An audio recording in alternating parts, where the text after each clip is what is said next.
तो ये है लोकीसम का चैप्टर नंबर 130। और पिछले एपिसोड में हमने देखा था जो लोगन ली होता है वो हानिल को ढूंढने के लिए फैशन डिपार्टमेंट में आता है, लेकिन उसको वहाँ पे हानिल नहीं दिखती, लेकिन वहाँ पे उसको मीरा बैठी हुई दिखती है। लोगन ली मीरा से थोड़ी बदतमीजी कर रहा होता है और ये चीज जैक ली देख लेता है और जैक ली गुस्से में एक कैन कोका कोला का फेंक के मारता है लोगन ली के मुंह पे। तो अभी हम देखते हैं जितने भी अगल बगल के स्टूडेंट्स होते हैं वो ये सब देख के बहुत ज्यादा हैरान हो जाते हैं। इसके बाद जो लोगन ली होता है वो गुस्से में जैक को कहता है, तूने अभी अभी ये क्या करा? क्या तू मुझसे दोबारा से मार खाना चाहता है? जैक कहता है, अबे साले तू कह क्या रहा है? क्या तू मुझे जानता भी है? लोगन ली अपने मन में सोच रहा होता है, लगता है ये ढक्कन मुझे मेरे नए लुक्स की वजह से पहचान नहीं पा रहा है। तभी बगल से मीरा कहती है, हे जैक प्लीज फाइट मत करो। इसके बाद जैक प्यार से मीरा को कहता है, ठीक है मीरा। और इसके बाद जैक लोगन को कहता है, तुमने सुना उसने क्या कहा? चुपचाप से सॉरी कहो और यहाँ से निकल लो। लेकिन जो लोगन ली होता है वो कहता है, तूने मुझसे बहुत ही अच्छी तरीके से मार खाई थी, क्या तुझे याद नहीं आ रहा है?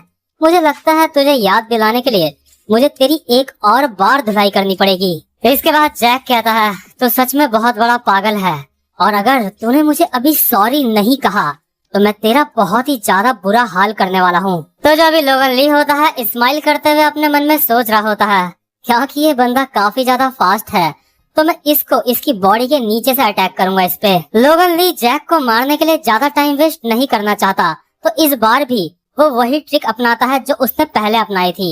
लोगन ली अपनी चप्पलें उतार देता है और अचानक से ही वैसे ही जैक ली की कमर पकड़ता है जैसे उसने पहले पकड़ी थी। जैक अपने मन में सोच रहा होता है, ये बंदा सच में काफी ज्यादा फास्ट है। और जो लोगन होता है अपने मन में सोच रहा होता है, क्योंकि मेरा वेट पहले से कम हो चुका है तो मैं अब पहले से भी ज्यादा फास्ट हो चुका हूँ और इस बार भी मैं पिछली बार की तरह इस बंदे की बैंड बजाने वाला हूँ। तो यार जो अभी लोगन ली होता है दोबारा से जैक को उठा के पटकने की कोशिश कर रहा होता है, लेकिन इस बार वो जैक को उठा नहीं पाता। लोगन अपने मन में सोच रहा होता है, क्या मैं इसको उठा नहीं पा रहा हूँ, आखिर ये हिल क्यों नहीं रहा है? लेकिन तभी जो जैक ली होता है वो एक खतरनाक सा पंच मारता है लोगन के चिन पे और यार लोगन की हालत खराब हो जाती है। और यार क्योंकि जो लोगन होता है ना पहले काफी ज्यादा हट्टा कट्टा होता है, काफी ज्यादा भारी होता है, इस वजह से उस समय ये मुक्का भी वो झेल लेता है। लेकिन यही सेम मुक्का जब अभी लोगन ली के पड़ा होता है ना तो उसको जम के दर्द हो रहा होता है, क्योंकि भले ही लोगन ली पतला होके फास्ट हो गया हो लेकिन वो पहले से वीक हो जाता है।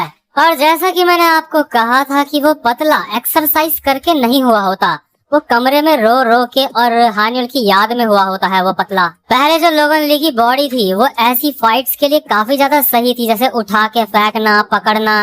लेकिन अभी जो लोगन ली की बॉडी है वो इन सारी फाइटिंग स्टाइल्स के लिए ठीक नहीं है। लोगन ली अभी अपने मन में सोच रहा होता है, मेरे ऊपर ये बॉडी बिल्कुल भी सूट नहीं कर रही है। और हम देखते हैं लोगन ली की टांगे कांप रही होती हैं। यार लोगन की ना इस मुक्के में बहुत ही ज्यादा हालत खराब हो चुकी होती है, लेकिन वो फिर भी टफ बन रहा होता है। वो हमारे जैक ली को कहता है, क्या बस इतना ही दम था? मुझे लगा तुमने मेरे हल्के से खुजली करी है। लेकिन इसके बाद जो जैक ली होता है पटापट स्टार्ट करता है मुक्कों की मशीन और यार लोगन ली की धज्जियां उड़ जाती हैं। लोगन ली के चेहरे से खून निकल रहा होता है और बस मशीन चलाया जा रहा होता है हमारा जैक ली लोगन ली के फेस पे। लोगन ली की हालत बिल्कुल एक पंचिंग बैग की तरह हो गई होती है। इसके बाद मार खाने के बाद जो लोगन ली होता है वो लड़खड़ाता हुआ कॉरिडोर में जा रहा होता है और अपने मन में सोच रहा होता है, आखिर मैं उससे हार क्यों गया? वो बंदा कुछ इतना भी स्पेशल नहीं है, क्योंकि क्या उस बंदे ने इस पूरे एक महीने में कोई स्पेशल ट्रेनिंग ली है? लेकिन तभी हम देखते हैं जो लोगन ली होता है उसकी गुद्दी में पीछे से एक रैपट पड़ता है और हम देखते हैं जिस बंदे ने लोगन की गुद्दी में रैपट मारा होता है वो और कोई नहीं बल्कि हमारा विंजिन होता है। विंजिन लोगन को कहता है, मेरा रास्ता ब्लॉक मत कर, क्या ये रास्ता तेरे बाप का है? इसके बाद लोगन को बहुत ज्यादा गुस्सा आता है और वो कहता है, लगता है तुम सारे के सारे पागल हो चुके हो, क्या तुम मुझे नहीं पहचानते? इसके बाद विंजिन कहता है, क्या बोला तूने? और इसके नेक्स्ट सीन में हम देखते हैं जो हमारा लोगन ली होता है उसकी ठुकाई और ज्यादा बुरी तरह से हो चुकी होती है और वो कॉरिडोर के साइड में बैठा हुआ होता है। मतलब सच में जिन बंदों को लोगन ने फाइट में पहले हराया होता है अभी उन्हीं बंदों से मार खा के लोगन ली को बहुत ज्यादा अजीब लग रहा होता है। लोगन अपने मन में सोच रहा होता है हैरान होके क्या ये एक सपना है।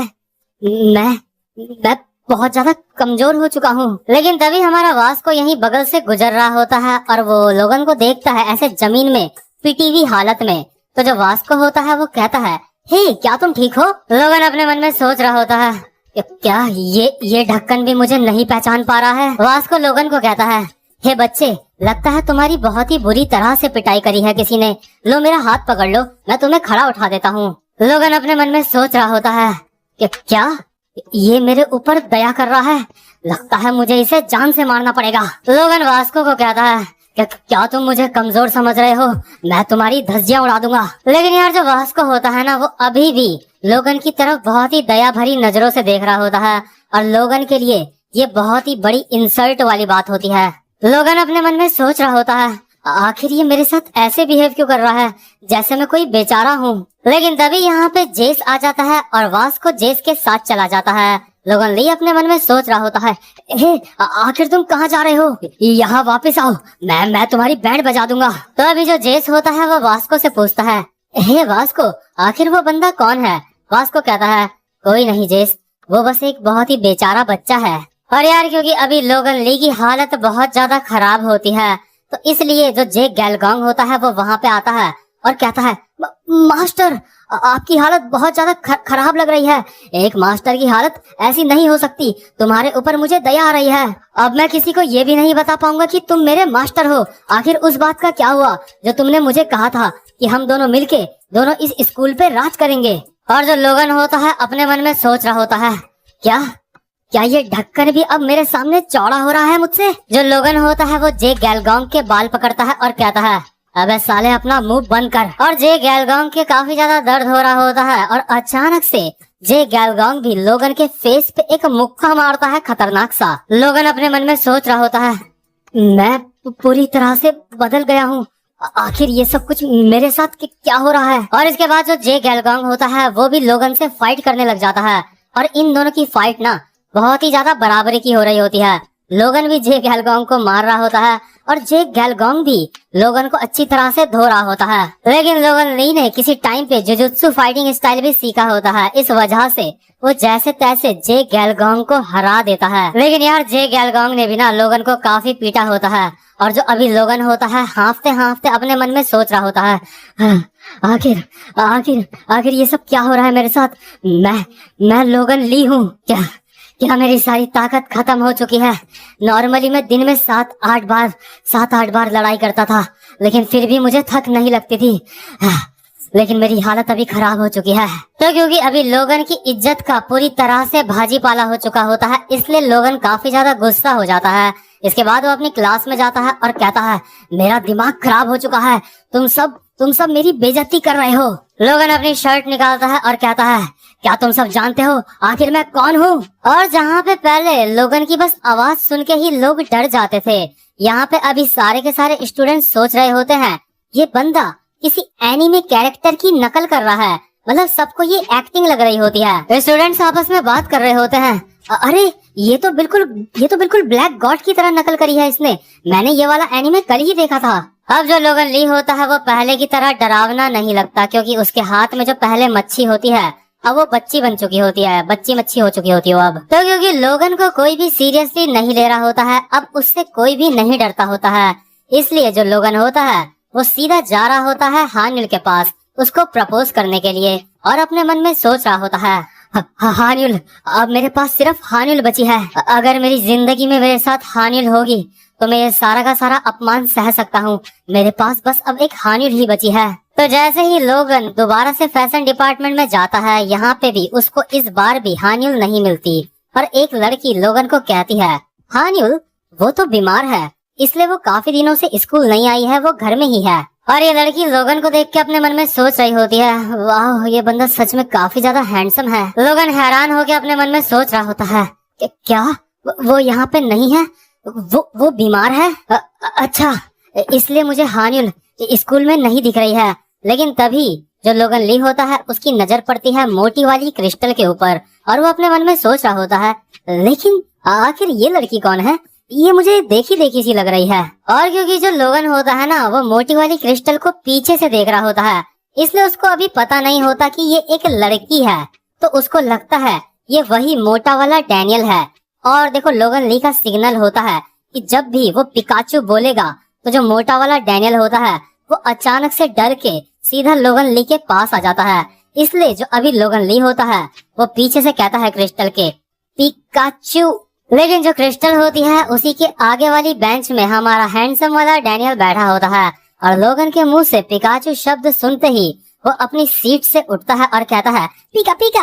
और क्योंकि डैनियल ने अभी पीका पीका कहा होता है तो इस बात को कवर अप करने के लिए वो कहता है हा हा हा हा। अच्छा पिकाचू, मतलब ऐसी बकचोदियां कर रहा होता है और मतलब ऐसी एक्टिंग कर रहा होता है जैसे उसने मजाक में ही ऐसे कह दिया होगा पीका पीका।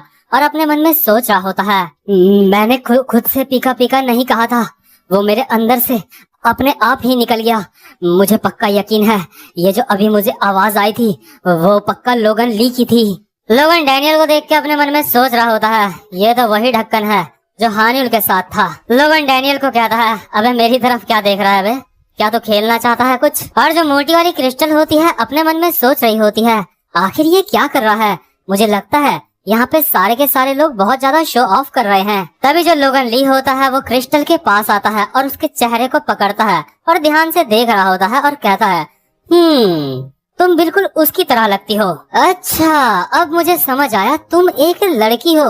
हाँ तुमने लड़कियों वाली ड्रेस पहनी है। लेकिन तभी जो क्रिस्टल होती है वो कहती है मैं भी बिल्कुल यही सोच रही हूँ, आखिर तुम कौन हो, तुम भी बाकी मर्दों की तरह बहुत ज्यादा बुरे हो। इसके बाद जो लोगन ली होता है वो कहता है क्या मैं, तो अब तुम मुझे वापस में उल्टा जवाब दोगी, तुम्हारी इतनी हिम्मत। और जो लोगन ली होता है वो अपना हाथ घुमाता है क्रिस्टल के एक रैपट मारने के लिए और कहता है तू छोटी चुईया कहीं की। लेकिन इतने में ही जो हमारा डैनियल होता है वो लोगन ली का हाथ पकड़ लेता है। और इस समय तो हमारे डैनियल को ये भी नहीं पता होता कि ये बंदा लोगन ली है, इसलिए डैनियल को इस बंदे से बिल्कुल भी डर नहीं लग रहा होता अभी। और ये वाला चैप्टर यहीं पे खत्म हो जाता है। उम्मीद करता हूँ कि आपको आज की वीडियो भी अच्छी लगी हो।